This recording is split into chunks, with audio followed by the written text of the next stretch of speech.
Hey guys, it's me, Miss Mills, and welcome to Mrs. Mills' Math Time. The whole point of this video is to help you out with multiplying and dividing scientific notation. I'm also going to do some examples of adding and subtracting scientific notation as well. In fact, this video will also help you out with scientific notation operations worksheet that I'm going to give to you on Friday, November 6th. Okay, so that means it would be due, trying to think, it would be due November 12th at 11:59 p.m. So if you don't have that worksheet out, I would recommend getting that out right now because I will be pulling questions directly from that worksheet, and I hope this helps you out. So again, in this video, I'm going to review adding and subtracting scientific notation. Um, So if you're looking at your scientific notation operations worksheet, I want you to look at number 2 real quick. So on number 2, we have 4 and 7/100 multiplied by 10 to the 7th power. And then we have 2 and 6/10 times 10 to the 7th power. This is going to be subtraction. So guys, when you're adding and subtracting scientific notation, just remember that if they have the same power, and in this case they do, all you have to do is add or subtract down, and you can bring these down. So all you have to do here is, again, we're going to bring this down. And then we would just line up with the decimals and then just subtract down. You can add a 0 here if that makes you uncomfortable. And we'll go ahead and do this. So 7 minus 0 is 7. 0 minus 6, we're going to take this, make this a 10. 10 minus 6 is 4. We'll bring down that decimal, and 3 minus 2 is 1. Once you've done that, you're finished. It's going to be 1 and 47 hundredths times 10 to the 7th power. So again, when you're adding or subtracting scientific notation and both exponents are the same on both numbers, all you have to do is just line it up and so add or subtract, and you're done. So I'm going to move on to what you do when you're adding and subtracting scientific notation, but you don't have the same exponents on both of them. You have to move them. You have to rewrite one of the answers to turn it into having the same exponents, or you can turn both numbers into standard form and then turn the answer into scientific notation. So let's look at number 7 real quick. We have 5, nope. We have 5 and 4/10 multiplied by 10 to the negative 2. And then we have 3 times 10 to the negative third. So again, let's move me. So again, you have to rewrite one of these in order to make sure that they have the same exponents. That way you can actually add or subtract. So again, if let's say I want to move, I want to make this negative 2 into a negative 3. Let's do that. To do that again, you want to subtract, because again, negative 3 is actually smaller than negative 2. So in order to subtract, you have to move the decimal to the right one time. And if you move to the right, that is subtraction. So that would be the same as, let me erase this real quick. Once you move that decimal to the right one time, you are subtracting this by 1. Okay? So this turns into 54. We have that decimal times 10. Negative 2 minus 1 will be negative 3. So once you have that written down, you can go ahead and line them all up. So let me try this again. Again, now we have 54 times 10 to the negative third, because we went ahead and changed that.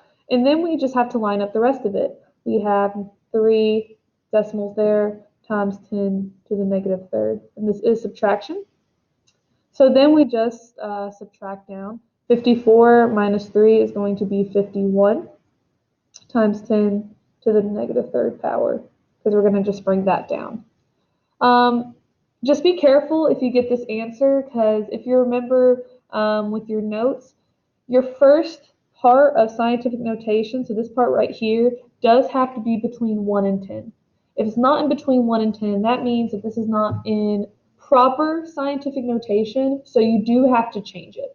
so that it is in proper scientific notation. So again, this has to be between 1 and 10. 51 is bigger than 10, so all you have to do, let me erase this real quick. All you have to do again is move that decimal to the left one time. And if you're moving the decimal to the left in this case, that is going to be adding it by 1. So that means you would add 1 to the exponent once you moved it. So it would turn into 5 and 1/10 times 10. Negative 3 plus 1 turns into negative 2. And once you have this is in proper scientific notation. So that is the answer. So you're done now. Another way you can do this problem, you can turn them both into standard form, write them out, and then subtract them, and then turn the answer back into scientific notation. So let me do that real quick as well, just to help you out. Again, we are on number 7. So if we have 5 and 4/10 times 10 to the negative 2, let me move me again. In this case, since this is a negative 2, we want to move it to the left because we do want this number to become, this number right here, to become less than 1. And we are going to move the decimal to the left 2 times because this exponent is 2. So we're going to move this down here. We're going to have 5.4. And we're going to move it to the left 2 times. 1, 2. When you have a blank like this, you just add a 0 and you're done. So that is 0.054. Or 54 thousandths. So let's do the next one too. We have 3, the decimal is here, times 10 to the negative third. Same thing. This is a negative, so we do want to move it to the left, and we want to move it to the left 3 times. So I can just do it over here, and I'm going to move me again, and we move it 1. I'm going to make myself some more room. I'm just kidding. Let me erase this. Let me put the 3 right here. So again, we want to move it to the left 3 times. So we go 1, 2, 3. So it's 3 thousandths. Once you have this, you can go ahead and line them up. Just remember to line them up based off of the decimals, okay? So it turns into 0.054, and we're subtracting that by 0.003. 4 minus 3 is going to be 1, and then we're going to have a 5. We can put the 0 here, and then bring down this decimal. But once you have this answer, again, you do have to turn it back into scientific notation. So again, we want to locate that decimal. We want to move that decimal to where there's only one number on the left-hand side of it, because that would be, in every case, that's always going to be between 1 and 10. Because we do want to make this number in between 1 and 10. When we move the decimal, we did move it 2 times, so our exponent will be 2. So we have, So we have 5 and 1/10 times 10. Again, we moved it 2 times, but you have to be careful. This is a decimal number. It is less than 1, and every time you have a number that's less than 1, this exponent will always be negative. So our answer will end up being, again, 5 and 1/10 times 10 to the negative 2. Guys, if you have any questions about adding and subtracting scientific notation, remember to talk to me. I have another video that shows you how to do that as well. You can watch that. But I think it's time to get into multiplying and dividing scientific notation. Let me see what, never mind. Let's get into multiplying and dividing scientific notation. So let's start with multiplying. I want you all to go to number 12 real quick. Okay, let's go to number 12. What we have is 9.1 times 10 to the third power.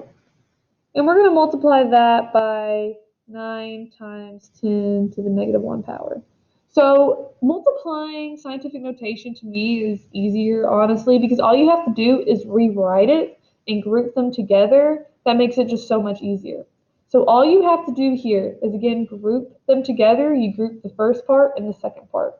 So let's group the first part. We now have 9.1 multiplied by 9.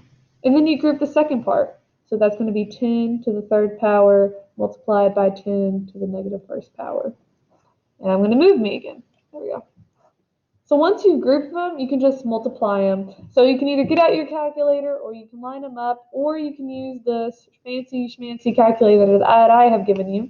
And all you have to do is put in 9.1, multiply that by 9. There you go, you got your answer.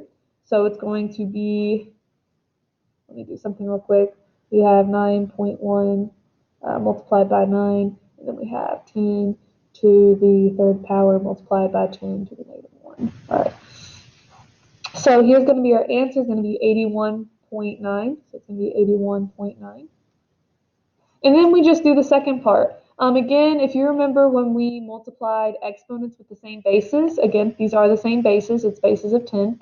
All you have to do is add the exponents when you're multiplying them. So this would be 3 plus negative 1.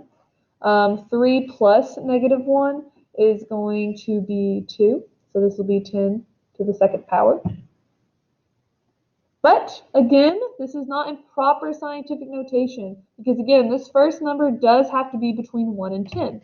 So 81 is bigger than 10, so we do have to move that decimal. Again, we're going to move it to the left one time. If we move it to the left one time, it's going to be the same as addition. So we do have to add 1 to that exponent. If we moved it to the left 2 times, we would have to add 2 to the exponent, and it keeps going on like that. But in this case, we did move it to the left just one time. That is adding that exponent by 1. So the answer should be 8 and 19 hundredths times 10. 2 plus 1 is 3. And bing, bang, boom, you got your answer. So again, when you're multiplying scientific notation, you just group the first part and multiply it, group the second part, and add the exponents, because remember when we talked about exponents a couple of weeks ago, when you're multiplying exponents with the same base, you just have to add the exponents and you're good to go. Just be careful when you get your answer to make sure it is in proper scientific notation, or you will get that answer wrong. So you do have to change the answer to where it is in proper scientific notation. If y'all have any questions about multiplying scientific notation, remember to contact me and I will promise to do more examples for you. But again, you just have to group them, and then if the answer is not in proper scientific notation, you do have to change it. So let's talk about dividing then. I want y'all to move to number 19. Let's do 19. All right. On 19, we have 9.6 times 10 to the negative fourth power, and then we are dividing that by 1.2 times 10 to the negative eighth power. The cool thing about multiplying and dividing scientific notation, you don't have to make the exponents the same. Like you do for addition and subtraction. That's why I personally think this is easier, but again, you do you, whatever's easiest for you. Same thing that you did with the multiplication, that you do with division, you do group them together again. So you can rewrite this as 9.6 divided by 1 and 2/10 times 10 to the negative fourth divided by 10 to the negative eighth. Okay? So again, you can just divide 9.6 divided by 1.2. You can do that in your calculator.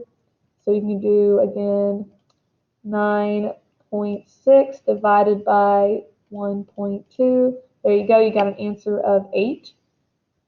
I didn't give myself enough space. I got to erase some stuff. Give me a second. Let me give myself enough space. We have 9.6 over 1, 2. We're going to multiply that by 10 to the negative fourth. We're putting that by 10 to the negative 8.